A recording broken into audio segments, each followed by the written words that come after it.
NMAX version 1, ABS problem.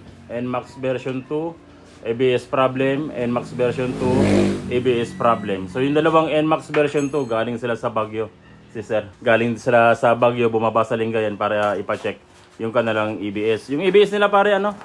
Parehas na nang nagawa ano? Paras na nagawa pre. Nagawa na. Ito yung sa Baguio. Bagyo, paras na bagyo. Parehas na ng Baguio, nagawa na repair na. Pero i-repair natin uli kasi may problema yung pagkaka-repair.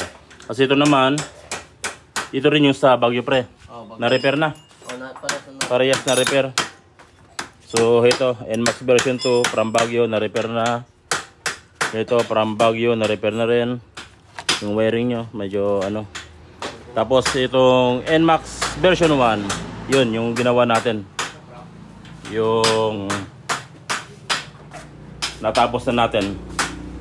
Itong chinecheck ni Giovanni na board na ABS, yun sa Baguio. Kasi yung sa isang NMAX version 2, corrupted na siya. So ito na yung ABS ng NMAX version 1. Pag sinusi natin, naka-on yung ABS. Dati kapag umandar siya, naka-steady pa rin yung ABS niya, pero meron siyang speedometer. Ngayon kapag umandar na yung motor, yun, nawala na yung kanyang ABS indicator. At kapag nag-sudden stop tayo, pumarino na biglaan, functional na, tumutunog na yung kanyang ABS module.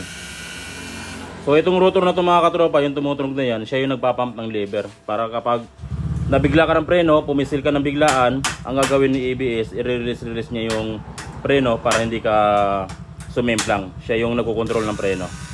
Ayan yung kahalagahan niya. Dapat umandar o tumunog yung ating fuel, ay yung ating ABS motor. Okay na tong ABS ng NMAX version 1.